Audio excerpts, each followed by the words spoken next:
Artinya kita berpegang teguh ya kepada apa yang diperintahkan oleh Rasulullah Sallallahu Alaihi Wasallam. Begitu juga hadis yang lain menjelaskan saya ti'ala ummati zamanun al-qabid ala dinihi kal-qabid anil jamrah. Kata Rasul, akan datang suatu masa di mana ya umatku mereka ketika berpegang teguh terhadap agama Allah, mereka bagaikan memegang bara api. Ibu pernah megang bara, Bu? Coba besok atau ntar coba iseng-iseng pegang bara yang merah tuh ya. Gimana Bu rasanya? Ya panas aja apa panas banget? Ya panas banget tuh. Kata Rasul, orang yang megang agama, yang mempertahankan agamanya itu bagaikan memegang bara api. Bara kalau semakin dipegang, ya itu kita bakal kesakitan, bakal melepuh. Ya. Tapi kalau kita nggak pegang itu bara, kita lepasin, bara itu bakal mati. Betul nggak? Bakal mati karena tiup angin. Ya.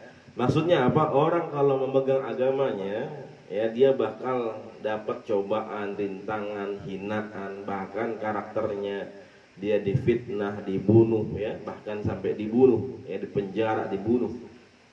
Ya, artinya ketika dia pegang agama itu, dia bakalan sakit. Ya, bakalan banyak cobaan, ujian, rintangan yang dia dapatkan. Ya, tapi kalau dia nggak pegang itu bara, maka bakalan mati. Artinya ini agama kalau kita nggak pegang, ya, kalau kita benar-benar ya tidak menanamkan dalam kehidupan kita, kita lepas begitu aja, maka agama ini akan hilang.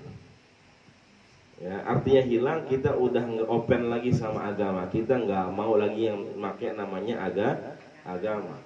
Ya, apalagi musuh-musuh Islam, bagaimana ini ajaran Islam, generasi Islam ini bisa hilang, nggak ada penerusnya, ajarannya bisa hilang semuanya. Ya, ini orang-orang yang benci dengan Islam. Makanya Rasul di sini memerintahkan kita pegang ini sunnah, ya kita gigit ini sunnah dengan sungguh-sungguh. Artinya dengan sebaik-baiknya, jangan karena hanya urusan dunia ya kita malah melepas perintah Allah Subhanahu wa taala. Ya, kita malah melanggar perintah Allah Subhanahu wa taala. Ya, misalkan apa misalkan? Misalkan dikasih duit ya buat milih orang kafir ya atau orang-orang yang benci dengan Islam. Itu kan banyak. Ya, apalagi pas mau dekat-dekat pemilihan ya mereka caper sama ibu-ibu semua. Ya, ketika udah dapet mah ibu-ibu nggak dieroin, ya nggak didengar omongannya. Begitulah. Ya, jadi jangan sampai hanya gara-gara urusan dunia kita malah mengorbankan keimanan kita, ya taat kita, patuh kita kepada Allah dan Rasulullah Sallallahu Alaihi Wasallam.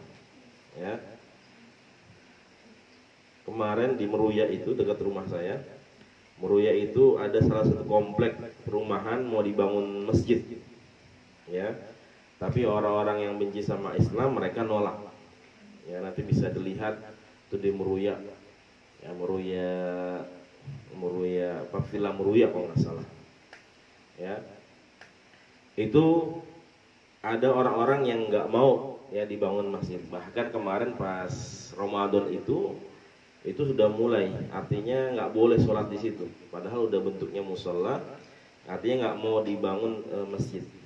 Ya, kemudian diusir, kemudian bahkan orang-orang kita, saudara-saudara kita itu tetap sholat di tenda. Ya, jadi tetap bangun di tenda, tetap sholat di situ. Artinya mereka tetap mempertahankan bahwasanya dia pengen ini memang tempat ibadah, ya, memang ingin dibangun masjid. Ya, akhirnya kemarin itu gubernur ya Anies meresmikan untuk dibangun masjid. Ya, alhamdulillah. Tapi ada aja orang-orang yang benci sama Islam, yang nggak mau tempat itu dibangun masjid. Salah satunya orang dari PSI itu, ya Partai Setan Indonesia ya apa? Hah? Oh, Partai Solidaritas Indonesia, bukan Partai Setan Indonesia bukan? Ya, Partai Solidaritas Indonesia itu yang salah satu orang yang nolak, ya buat dibangun masjid. Dan sayangnya, mirisnya, ini orang yang nolak buat bangun masjid, dia orang DPRD ternyata.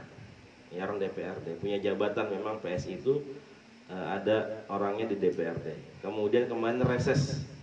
Ya, reses itu dia kunjungan. Ya, kunjungan ke daerah pemilihan dia. Ya. Ternyata ini orang ngadain acara itu di daerah saya. Di daerah Joglo, karena Meruya sama Joglo itu dekat. Ya. Dan ternyata ini ya RT-nya kemudian juga RW-nya mengizinkan. Ya, ini miris ya.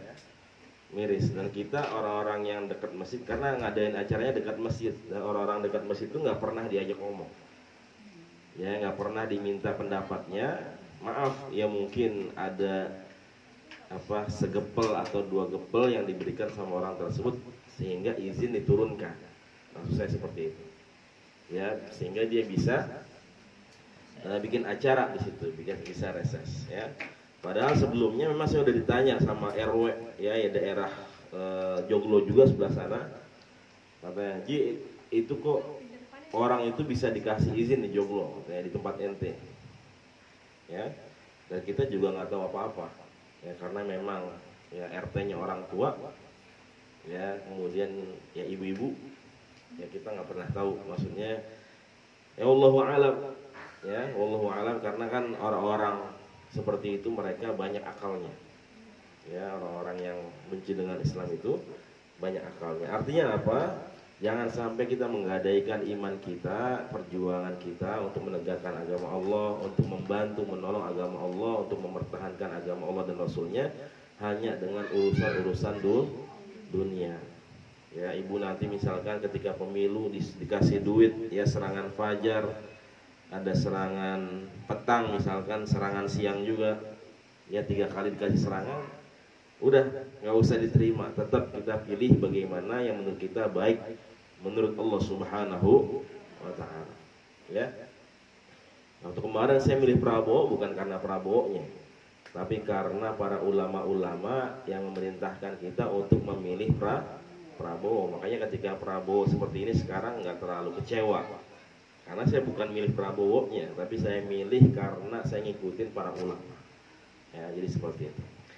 Jadi mudah-mudahan ya kita terus ya berjuang ya Allah Subhanahu wa Ta'ala, kita bersatu di dalam agama Allah, wa atasimu bihablillahi jami'au wa la tafarraqu. Ya, kita berpegang teguh, kita bersatu dengan agama Allah, jangan sampai kita terpecah belah. Kalau kita sudah terpecah belah, ya bercerai-berai, maka musuh-musuh Islam ya gampang hancurin kita, gampang menguasain kita. Ya, makanya tadi para ulama sampai dipenjara, ya, sampai difitnah, sampai dibunuh, wajar. Karena Rasul bilang sendiri, ya pegang sunnah, gigit sunnah dengan kencang. Ya, pegang agama seperti kita memegang bara api, sakit, memang sakit. Ya, begitulah kita mempertahankan agama. Ya, makanya para ulama kita banyak yang dipenjara, ya, banyak yang dibunuh. Ya, jadi bukan sekarang doang ulama kita dipenjara, dulu juga ulama kita dipenjara. Imam Syafi'i, Imam Ibnu Taimiyah, semua dipenjara. Kenapa? Karena berbeda pendapat sama pemerintah pasti. Ya, pasti itu dipenjara. Ya, tapi kalau ulamanya adalah presiden pemimpinnya, maka wilayah tersebut, negara itu akan berkah, akan makmur. Ya, seperti Nabi Sulaiman alaihi salatu wassalam, beliau pemimpin, beliau rasul, makanya berkah. Ya. Tapi kalau pemimpinnya melenceng, pasti ada ulama, utusan yang akan membenarkan, memperingati, ngingetin. Ya. Ketika ada Fir'aun, ada Nabi Musa, ya, ketika ada Namrud, ada Nabi Ibrahim alaihissalatu wassalam. Seperti itu. Pasti bertentangan antara pemerintahan, kekuasaan dengan risalah, ya, dengan agama Allah Subhanahu wa Ta'ala. Seperti itu. Jadi wajar kalau sekarang banyak para ulama-ulama kita yang dipenjara. Tapi mudah-mudahan ya kita doakan, mudah-mudahan mereka panjang umur, sehat walafiat, ya, teguh di jalan Allah, bimbing kita semua, mudah-mudahan kita bisa bantu perjuangan mereka. Amin ya rabbal alamin. Mungkin ini saja yang bisa saya sampaikan.